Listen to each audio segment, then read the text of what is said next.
సర్వత్రానభిస్నేహః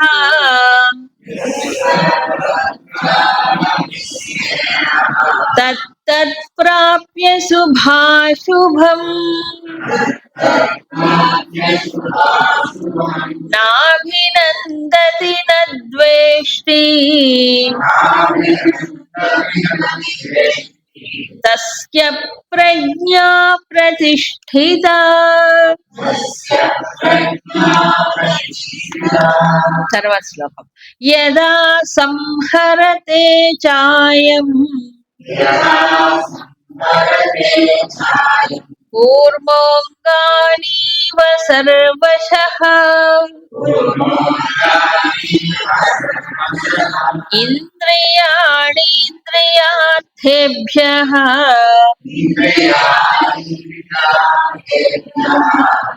తస్య ప్రజ్ఞా ప్రతిష్ఠితా.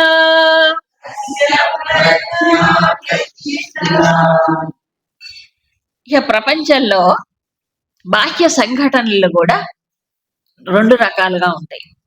లోపల మనస్సు రిసీవ్ చేసుకునేటువంటి సుఖ దుఃఖాల రూపంలో చేసుకుంటుంది. బాహ్యంగా చూడండి, ఎవరి జీవితంలో అయినా శుభం అశుభం అనే సంఘటనలు ఉంటాయా? బయట మా ఇంట్లో శుభకార్యం అంటే ఏమిటి విశేషం, ఏమిటి విశేషం, మా అబ్బాయి వెళ్ళండి అంటారు. లేదా ఏదో మా అమ్మాయి శ్రీమంతం అండి, ఇవన్నీ శుభాలుగా పరిగణిస్తాం. మరి అశుభం అంటే ఏంటి? చచ్చిపోయారండి మా ఇంట్లో దొంగలు పడ్డారండి, ఇట్లాంటివన్నీ ఇవి అశుభం కింద లెక్కేస్తాం, అంతే కదా. ఇవి మామూలే. మనిషి ఏం కోరుకుంటాడు? శుభమే ఉండాలి, అశుభం రాకూడదని కోరుకుంటాడు. కానీ సాధ్యమా? కానే కాదు. ప్రపంచంలో శుభం అశుభాలు వస్తూనే ఉంటాయి. అయితే ఇక్కడ చెప్తున్నారు, యహ ఎవరైతే సర్వత్ర అనభిస్నేహ, ఇదొక ప్రత్యేకమైన పదం. స్నేహ, అభిస్నేహ, అనభిస్నేహ. యహ సర్వత్ర అంటే అంతటా, అన్ని చోట్ల, అన్ని పరిస్థితులలో. అనభిస్నేహ అంటే ఏంటి? అభిస్నేహము కలిగి ఉండడు. అభిస్నేహం అంటే బాగా దాంట్లో చొచ్చుకుపోయినటువంటి చిత్తం, మనస్సు, అది ఉండదు. అంటే ఏమిటి? పర్ఫెక్ట్ డిటాచ్మెంట్ అని అర్థం. దానిపైన దేనికి ఎప్పుడు అతుక్కుపోడాయన, నాన్ అటాచ్మెంట్. అప్పుడు ఏమవుతుంది? అలా అటాచ్మెంట్ లేకపోతే పూర్తిగా దేనికి అతుక్కుపోకుండా ఉండగలిగే చిత్తం ఉన్నప్పుడు అప్పుడు తత్తత్ప్రాప్య శుభాశుభం. ఎప్పుడెప్పుడైతే ఎక్కడెక్కడైతే శుభము గాని అశుభము గాని వస్తాయో అప్పుడు నా అభినందతి నా ద్వేష్టి. అంటే ఏంటి? ఆ అదేంటి శుభం కలిగినప్పుడు సంతోషిస్తాడు, ప్రకటిస్తాడు, సంతోషిస్తాడు. నా ద్వేష్టి. తర్వాత అశుభం కలిగినప్పుడు ద్వేషించడు, శుభము కలిగినప్పుడు ఆనందించడు. మామూలుగా అలా కాదుగా. శుభం కలిగితే అవునండి చాలా సంతోషం అండి, భలే ఆనందంగా ఉందండి, మంచి వరుడు వచ్చాడు మా అమ్మాయికి, మంచి సంబంధం కుదిరింది, ఇక పలానా ముహూర్తం పెట్టుకున్నామండి, శుభం అనుకుంటాడు. కాబట్టి ఆనందిస్తాడు, లేకపోతే ద్వేషిస్తాడు. ఏది? అశుభం. ఏంటో అండి పెళ్లి చేశాం కానీ ఎత్తుక్కొని ఆ పిల్లవాడు మంచివాడు కాదంటాడు. మరి ఏమైంది? మా అమ్మాయి వచ్చేసిందండి మళ్ళీ ఇంటికి. ఈ మామూలు ఇప్పుడు మళ్ళీ ఎక్కువ ప్రపంచంలో. అవునా? అశుభం. మళ్ళీ బాధే తండ్రికి తల్లికి, అశుభమే కదా. కాబట్టి ఇష్టపడరు, ఇలాంటివి ఎవ్వరూ కూడా ఇష్టపడరు. అనా శుభం అశుభం ఈ రెండిటి విషయాలలో ఈయన ఎలాగుంటాడు? అనభిస్నేహ అంటే స్నేహం అంటే ఏంటి? స్నేహం అంటే ఏం లేదు, వాటిలో మనసు దూర్చి ఉండటం, దాంట్లో చూపించటం, ఇది స్నేహం. మామూలుగా స్నేహితులు ఉంటారు కదా, స్నేహం ఉంటేనే స్నేహితులు. స్నేహం అనే పదము ఫ్రెండ్స్ మధ్యలోనే కాదు ఇక్కడ వాడింది, ఏ రిలేషన్ అయినా దాని స్నేహం కింద చెప్పారు. మామూలుగా మనం ఇంగ్లీష్ లో మా స్నేహితులు, తెలుగు ఆ స్నేహం కాదు ఇక్కడ. ఒక రకమైన అనురాగము, లేకపోతే వాళ్ళ యందు గాఢమైనటువంటి ఇష్టము ఇలాంటివన్నీ వస్తాయి. అభిస్నేహం. వచ్చినప్పుడు ఏమవుతుందంటే వాళ్ళకేమైనా కష్టమే. వారికి సంతోషం కలిగితే మాకు సంతోషం. మా అబ్బాయండి ఐఏఎస్‌లో సెలెక్ట్ అయ్యాడండి. వాడుగా సెలెక్ట్ అయింది నీకెందుకు? నా వాడండి వాడు మా పిల్లవాడు. అవునా? సంతోషం గాదా ఎవరికైనా? ఎందుకు? అభిస్నేహం. నావాడు కాబట్టి నావాడు మంచి ఇదిలో ఉంటే నాకు ఆనందమే. అంతకంటే ఏం కోరుకుంటాడు తండ్రి? ఇది మామూలే ప్రపంచ విషయాలు. ఈ విషయము, ఈ అభిస్నేహము దీని గురించి రామాయణంలో ఒక చోట అన్నీ ఉన్నాయండి మన ఈ పురాణ ఇతిహాసములలో. ఇక్కడేమో థియరీ చెప్పాడు. అక్కడ ప్రాక్టికల్ డెమాన్‌స్ట్రేషన్ త్రూ క్యారెక్టర్స్. ఇవి అక్కడ ఒక దృశ్య రూపంలో మన కంటికి కనిపిస్తాయి. అందుకు అవి కూడా చదువుకోవాలి. పురాణ ఇతిహాసములు కూడా. కొంతవరకు అట్‌లీస్ట్ రామాయణ భారతాలు కొంత. అక్కడ వాల్మీకి మహర్షి చెప్తారు. వర్తి అంటే తెలుసు కదా వత్తి. ఏకవర్తి. ఆ! ఆర్ద్రాపి దహ్యతే. వత్తి ఒక్కోసారి కొంత తడిగా ఉన్నా మనం అగ్గిపుల్ల పెట్టి 1కి 2 సార్లు అగ్గిపుల్ల పెట్టి దాన్ని గనక ఇలా వెలిగిస్తే ఏమవుతుంది? అగ్ని యొక్క సంబంధము చేత కాస్త తడి ఉన్న తడి వెంటనే ఇదైపోయి వెలుగుతుందా లేదా? దహించబడుతుందా లేదా వత్తి? చూడండి ఒకసారి అగ్గిపుల్ల వెలిగించగానే అని ఒక శబ్దం వస్తుంది. అని శబ్దం మెరుపు. అది ఎందుకు? కాస్త తడి ఉంటుంది దాంట్లో. అందుకు శబ్దం. అలాగే కాసేపు ఉంచారనుకోండి ఊదుపుల్ల పెట్టి. అప్పుడేమవుతుందది? ఆ తడి పోయి వెంటనే దహించబడు. ఆ తడిని స్నేహం అంటారు. ఆర్ద్రత. అందుకే అంటారు చూడండి, వాడి హృదయంలో తడి లేదండి అంటాడు. అంటే ఆర్ద్రత లేదు అంటాడు. ఆర్ద్రత. అది సాధారణంగా ఉంటుంది మనుషులకి. అవునా? అది ఇక్కడ అది స్నేహం అంటారు దాన్ని.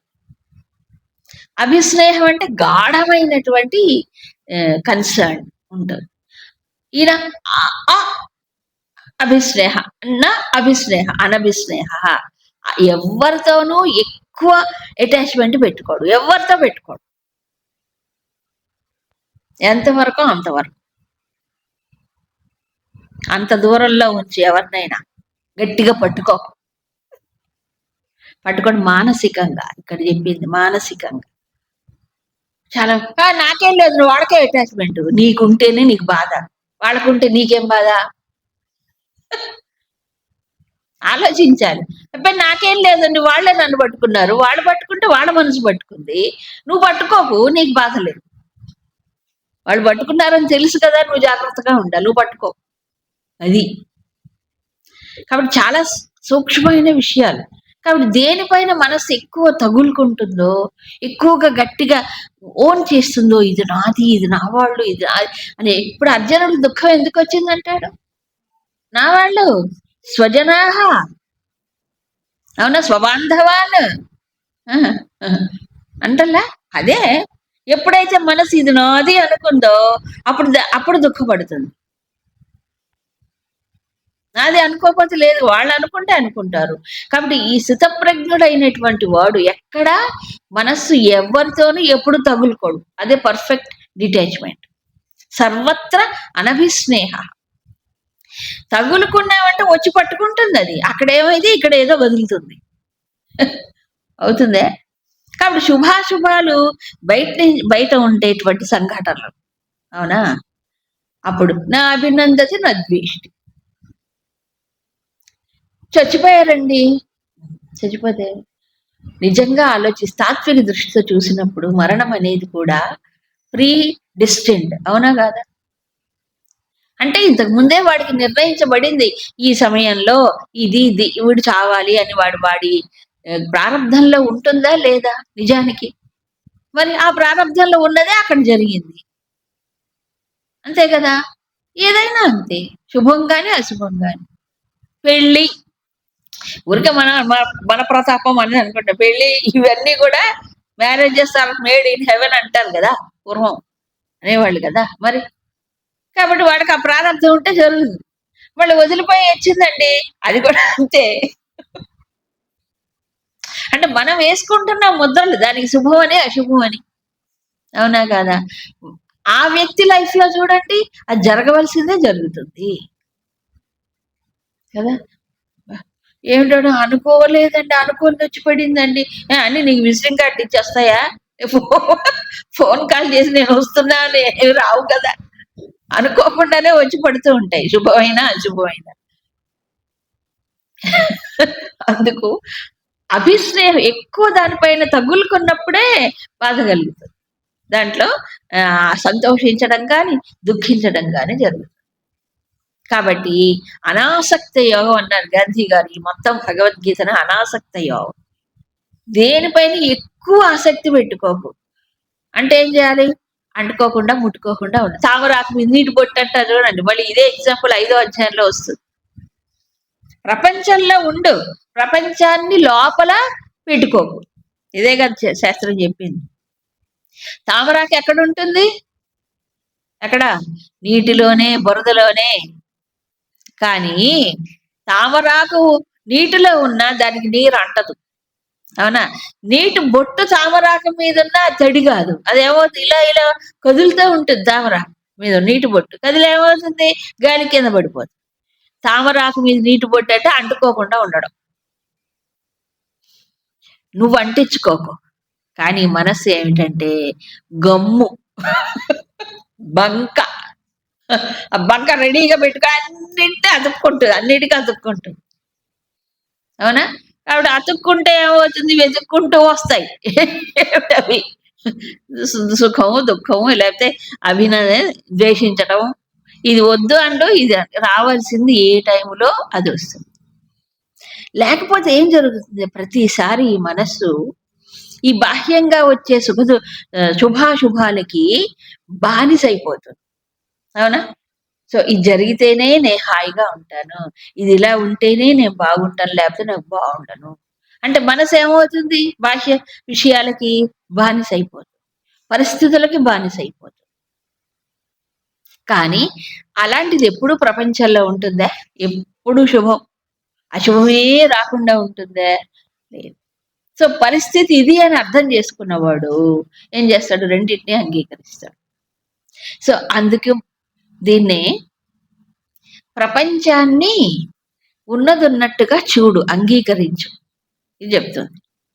ఉన్నదున్నట్టుగా చూడడం అంటే శుభము కానీ అశుభము కానీ ఉండి తీరతాయి. ఓసారి అది ఒకసారి ఇది వస్తాయి. రాకుండా ఉండవు. నువ్వు నిరోధించలేవు. ఇదే విషయాన్ని తస్మాత్ అపరిహార్యేర్థే నత్వం శోచితుమర్హసి అని చెప్పాడు.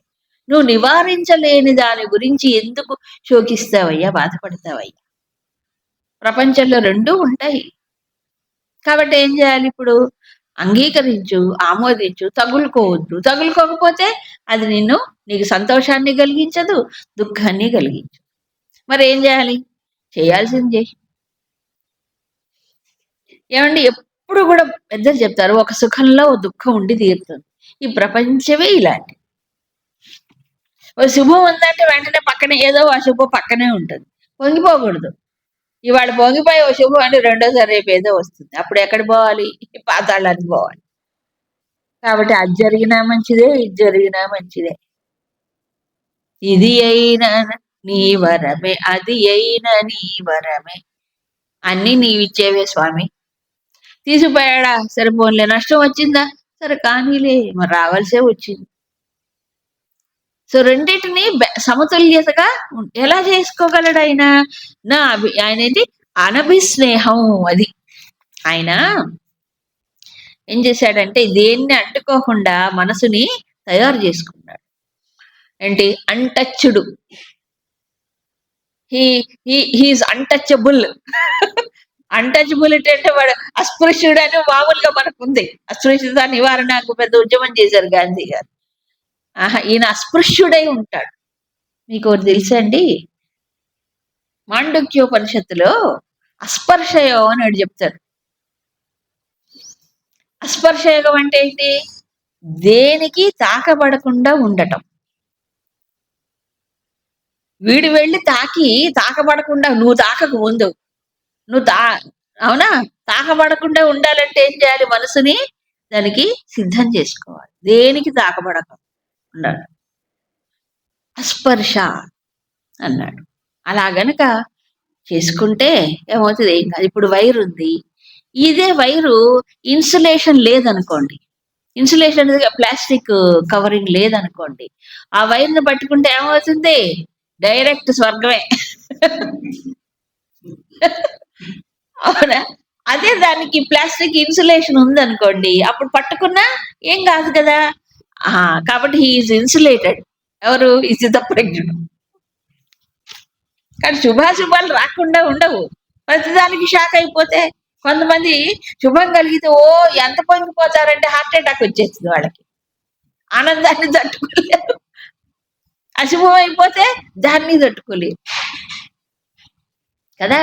ఇవన్నీ తనవే అనుకుంటాడు అది. కానీ శుభాశుభాలనేవి ఒక ముద్రలే. ఇప్పుడు చూడండి, ఒక రావణాసురుడు లాంటి వాడు ఉన్నాడు. వాడు చచ్చిపోతే ఏమో శుభమా అశుభమా చెప్పండి అని మనం అనుకుంటాం. శుభం అని మనం అనుకుంటాం, కానీ వాళ్ళు అనుకోరు కదా. వాళ్ళ పత్నులు కానీ వాళ్ళు అనుకోరు, వాళ్ళు దుఃఖిస్తారు. వాళ్ళకి అశుభం, నాకు శుభం. కాబట్టి ఏంటంటే రకరకాలుగా ఉంటాయి. ఇప్పుడు అమ్మాయి ఇంటికి వచ్చింది, అశుభమా శుభమా? అశుభమే. కానీ ఆ పిల్ల దృష్టిలో అబ్బా ఉండలేనండి, నరకం అండి, ఇంటికి వస్తే హాయిగా అనుకుంటారు. వాళ్ళకి ఆ పిల్లకి మంచిదే. అవునా? అందుకేంటంటే ఈ శుభాశుభాలు అనేవి రిలేటివ్. మనసు యొక్క స్థితిగతులను బట్టి ఉంటుంది, మనిషి యొక్క స్థితిగతులను బట్టి. స్థితప్రజ్ఞుడైన వాడు అనభిస్నేహ, ఒకటి, he is insulated from the world. అవునా? అంటే ఆ తగులుకోవటం అంటూ లేదు కాబట్టి ఏది వచ్చినా ఒకటే సమంగా స్వీకరిస్తాడు. ఇకపోతే మరొక పాయింట్, ఇప్పుడు సుఖ దుఃఖాల గురించి చెప్పాడు, శుభాశుభాల గురించి చెప్పాడు. ఇక మరొక విషయం, విషయాలు. ఏ విషయాలు? ఇంద్రియ విషయాలు. ఇవి కూడా మనకి వాళ్ళకి ఒకటే, సామాన్యుడికి ఒకటే, స్థితప్రజ్ఞుడికి ఇంద్రియ విషయాలు. ఈ ప్రపంచంలోనే ఉంటాడుగా. వాటి విషయంలో ఎలాగుంటాడు ఆయన? యదా సంహరతే చాయం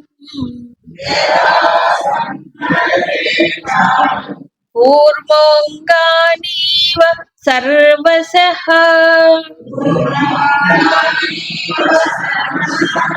ఇంద్రియాణి ఇంద్రియార్థేభ్యః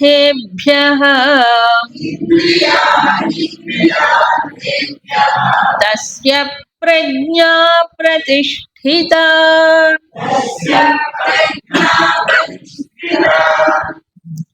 ఇక్కడ స్థితప్రజ్ఞుడు యొక్క ప్రజ్ఞ స్థిరముగా ఎప్పుడు ఉంటుంది, ఎలాగుంటుంది అనే దాన్ని చెప్పాడు.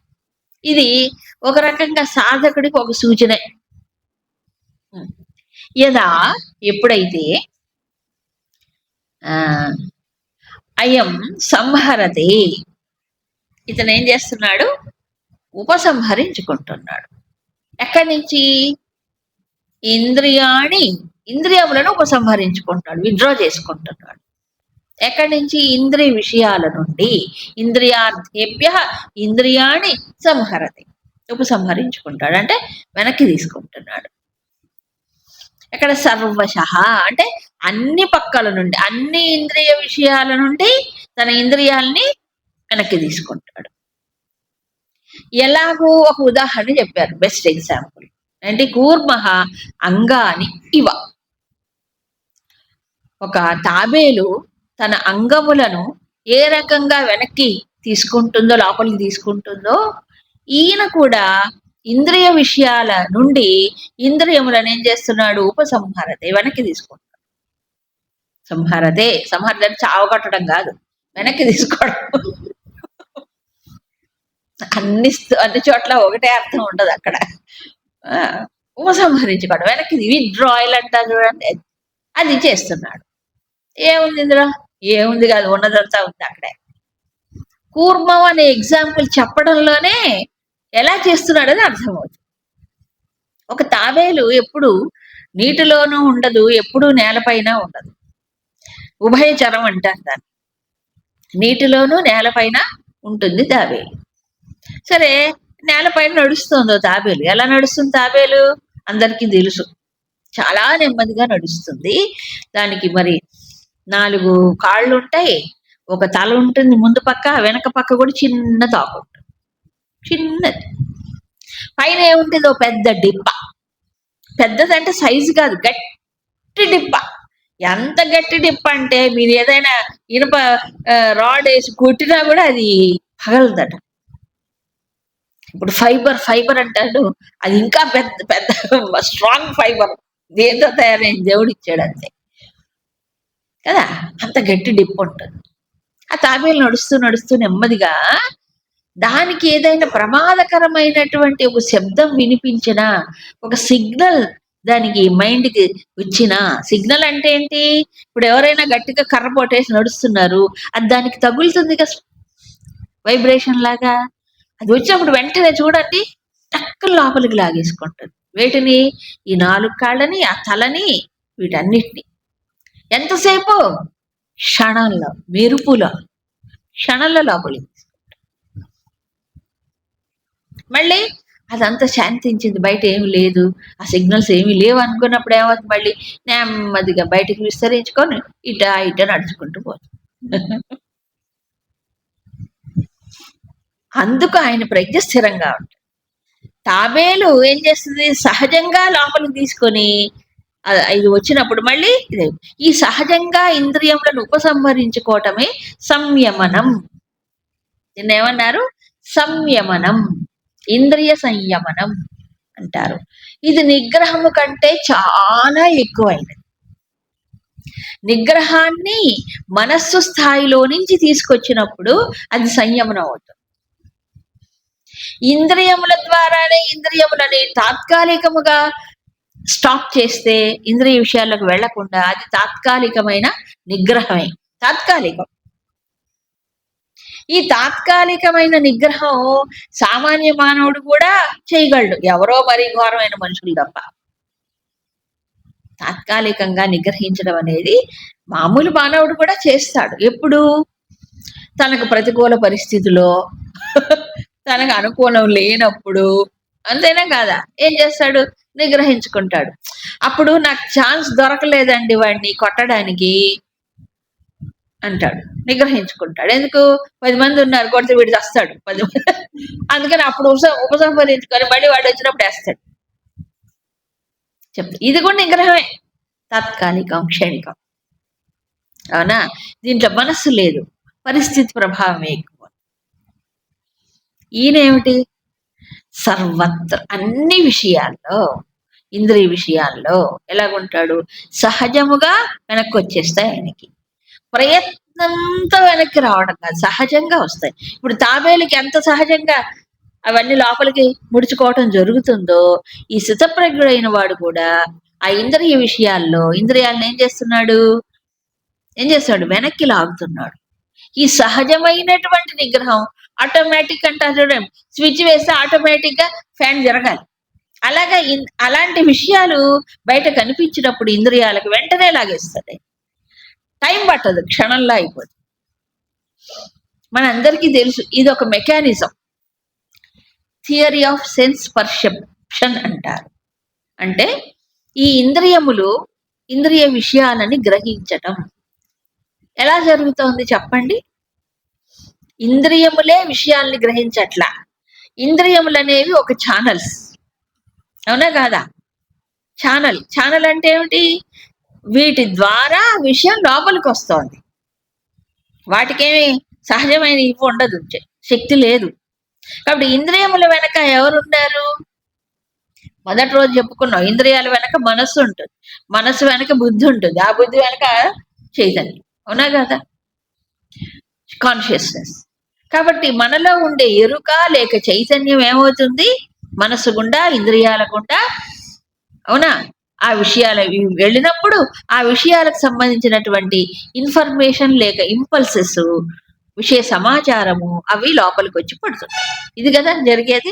ఇంద్రియం వెళ్ళి విషయాన్ని తాకుతుందా డైరెక్ట్ గా, అట్లా ఎన్ని విషయాలను తాకుతుంది ఇంద్రియాలు, తాకవు. ఇంద్రియాలు ఛానల్సే కదా. బయటికి వెళ్ళేది ఏంటి, మన లోపల ఉండే చైతన్యం మనస్సుని, బుద్ధిని, ఇంద్రియాలను అధిరోహించి వెళ్ళి ఆ లోపలికి తీసుకొస్తుంది. ఇలా శబ్ద స్పర్శ రూప రస గంధాలు వచ్చి పడుతూ ఉంటాయి. నిత్య నిరంతరం వాటికి సంబంధించినటువంటి ఏమిటంటారు, ఇంపల్సెస్, రిఫ్లెక్షన్స్ వచ్చి పడతాయి.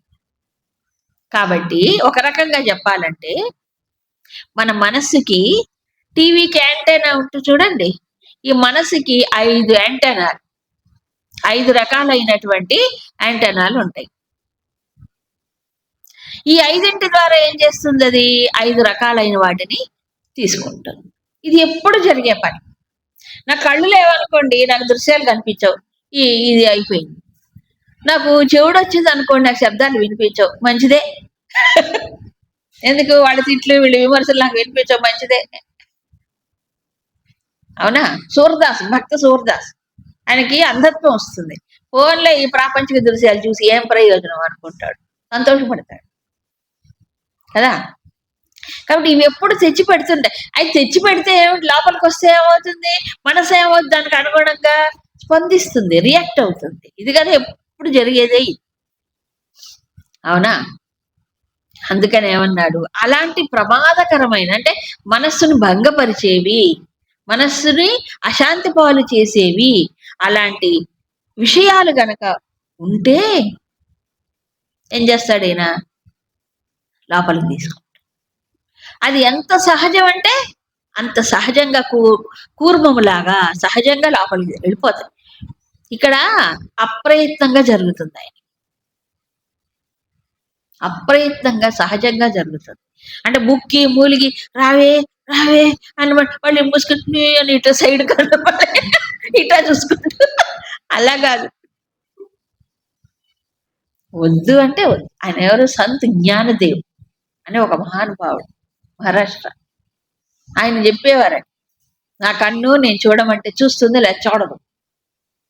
కమాండ్ చేయటం తన ఇంద్రియములను, అది సంయమనం. చూడకో, చూడదు. అవునా? వినకో, వినదు. తినకో అంటే తినదు. మరి మామూలు మానవుడు ఏ తినకూడదు అనుకుంటాడో అదే వెళ్ళిపోతుంది. ఏంటానండి, అది ప్లేట్లోంచి నోట్లోకి వెళ్ళిపోయిందండి అంట. ఎలా వెళ్ళిపోతుంది? నువ్వు తీసుకొని నోట్లో వేసుకోకపోతే అది ఆటోమేటిక్గా జరిగిపోతుంది వాళ్ళకి. అవునా? వీళ్ళకి లోపలికి వెళ్ళిపోవడం ఎంత సహజమో, చిత్తప్రజ్ఞుడికి ఆ సంయమనం అంత సహజం అవుతుంది. అది తేడా. అవునా? నీకు కనిపించింది, ఎగ్జాంపుల్ చెప్తున్నా, ఒక స్వీట్ అక్కడ వడ్డిస్తున్నారు, నీకు కనిపించింది, నువ్వు తినకూడని పరిస్థితి. కంటికి కనిపించగానే వాళ్ళు వేస్తున్నప్పుడే ఇట్లా చెప్పొచ్చు కదా అన్నా, చెప్పొచ్చు కదా వెంటనే. ఏంటో నేను చూడకుండా వేసారండి, అథవా వేసారనుకో తీసి పక్కన పెట్టచ్చు కదా, పక్కన ఇంకో ప్లేట్ అడిగి పెట్టచ్చు కదా. ఆహా, వేశారు కాబట్టి తినాల్సి వచ్చిందని పారేయటం ఎందుకు? వేస్ట్ చేయకూడదు కదా. ఇది సమర్థింపులు అంటారు వీటి. అవునా? అలా మోసం చేస్తాయి ఇంద్రియాలు. ఈ నిగ్రహం ఎక్కడుంది బాబోయ్? అవునా? నిగ్రహం అంటే కష్టపడి దాన్ని లాక్కోవటం, ఇంద్రియాలు. సంయమనం అంటే సహజముగా అప్రయత్నముగా ఇంద్రియాలు వెనక్కి వచ్చేస్తాయి. ఇది ఎలాగో కాన్స్టెంట్ ఎఫర్ట్, అంటే నిరంతర ప్రయత్నం వల్ల ఈ సంయమనం అలవడుతుంది. ప్రయత్నం లేకపోతే అలవడదు. నిగ్రహమే సంయమనముగా మారుతుంది ఎప్పుడు? మనస్సు యొక్క పర్యవేక్షణలో ఈ ఇంద్రియములు పనిచేసినప్పుడు. రెండవది, మనస్సు కూడా బుద్ధి యొక్క గైడెన్స్ పెట్టి నడుచుకున్నప్పుడు. అవునా? సో బుద్ధి చెప్పాలి, మనసుకి చెప్పాలి, మనస్సు ఇంద్రియాలని ఇచ్చేస్తుంది. అప్పుడు సంయమనం వస్తుంది, సరైన జ్ఞానంతోనే. ఇలాంటి దాన్ని వేదాంత పరిభాషలో ఉపరతి అన్నాడు. ఏమన్నారు? ఉపరతి అంటే ఏమవుతుంది? ఇంద్రియములు విషయాల్లో రమించవు, ఏం చేస్తుంది? లోపలే ఉంటాయి. సహజమైనటువంటి విషయాల నుంచి వస్తుంది దీని ఉపరతి. యోగ అష్టాంగ యోగములో దీనికి ఒక పేరు పెట్టారు, ప్రత్యాహారం. ప్రత్యాహారం అన్నాడు. అవునా? ఉపరతి అన్నాడు. ఇవన్నీ పదాలు వేరు, కానీ జరిగేది ఒకటి. ఇది గనక లేకపోతే, అభ్యాసం కాకపోతే మిగతావి రావు.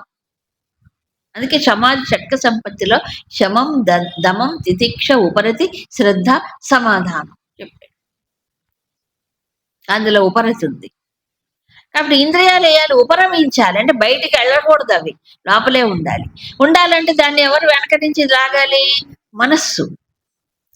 ఏమండి అదో మనస్సే మంచిది కదా, దాన్ని ఏం చేయమంటారు? మనస్సే ఇంద్రియాలు వెంటబడుతుంది కదా, అదే రివర్స్ గేర్ లో రావాలి బండి. ఏం చేయాలి అప్పుడు? మనస్సు వెళ్లకుండా ఉండాలంటే బుద్ధి దానికి చెప్పాలి. ఇప్పుడు అలర్ట్ గా ఉండాలి బుద్ధి.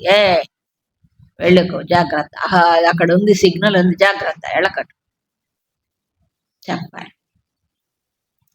గాంధీ గారు 3 కోతుల సంగతి తెలుసుగా, ఆయన చెప్పింది అది. ఏమన్నారు? ఇది అనకు, వినకు, కనకు. ఎందుకంటే ఈ 3 బాగా మనసును ప్రభావితం చేస్తాయి. కాబట్టి కాన్స్టెంట్ ఎఫర్ట్ చేయగా నిగ్రహము మనస్సు స్థాయిలోకి వెళ్ళిపోయి మనస్సు వెనక్కి లాగుతుంది. నిజానికి ఇంద్రియ సంయమనం గొప్ప కాదండి, మనస్సు ద్వారా ఇంద్రియములు సంయమించబడాలి. ఇది 6వ అధ్యాయంలో చెప్తాడు తర్వాత ధ్యాన యోగంలో. ఇవేమీ లేకుండా ఇష్టం వచ్చినట్టు వెళ్ళిపోయి, ఇష్టం వచ్చినట్టు తినేసి, ఇష్టం వచ్చినట్టు తిరిగి అంతా చేసి మెడిటేషన్ ఎట్లా సాధ్యం చెప్పండి? ముందు ఇంద్రియములు మనస్సు ద్వారా నిగ్రహించబడి, మనస్సు బుద్ధి ద్వారా నియంత్రించబడినప్పుడు ఆ లోపల నుంచి సరి అయిన జ్ఞానములోనే ఇది సాధ్యమవుతుంది. ఏమిటి అజ్ఞానం? మనసుకు చెప్పుకోవాలి. ఏమిటది? ఓ మనసే కదా కోరుకునేది. నువ్వు ఎన్ని యుగాలు, ఎన్ని శరీరాల్లో పుట్టి చచ్చి ఈ సుఖాలు అనుభవించలేదా? ఈ క్షణిక సుఖాలు, అవునా కాదా? వాళ్ళ విచారణ అంటే ఇదే. ఎన్ని సంవత్సరాలు, ఎన్ని జన్మలు, ఎన్ని ఉపాధుల్లో ఈ సుఖాలు అనుభవించలా, ఇంకా దాని వెంటే పడతావా? విచారణ. ఇది తాత్వికమైనటువంటి శిక్షణ. ఎవరు తనకు తానే ఇచ్చుకోవాలి. చాలే ఈ జన్మ, ఇంకా ఏమిటి వాటి వెంట పడతావు? అసలు సుఖం అక్కడ ఉంది. ఆత్మ రాముడు, ఆత్మ సుఖం ఉందిగా, దానికోసం ఇవి వదులుకో. ఎప్పుడు ప్రమాదకరమైన వచ్చినప్పుడు వెనక్కి లాగం. ఎప్పుడు వెనక్కి లాగితే సంయమనం కాదు. ఎప్పుడు ఇంద్రియాలన్నీ కట్టిపడేసుకుంటే సంయమనమా? స్వేచ్ఛగా ఇష్టం వచ్చినట్టు వదిలేస్తే సంయమనమా? కాదు. మధ్యస్థంగా ఉండాలి. అవసరం వచ్చినప్పుడు ఇంద్రియాలను ఉపయోగించుకో. ఒక మంచి ప్రకృతి సంబంధమైన ఒక మంచి దృశ్యం కనిపించింది, ప్రకృతి చూడు, దాంట్లో కూడా భగవంతుడే ఉన్నాడు, ప్రకృతిలో తప్పులేదు, అవునా కాదు?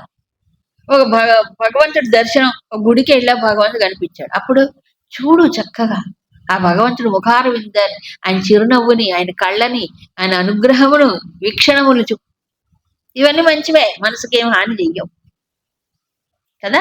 సో మనసును భంగపరిచే వస్తుంటాయి, అలాంటివి వినాల్సి వస్తుంది, చూడాల్సి వస్తుంది.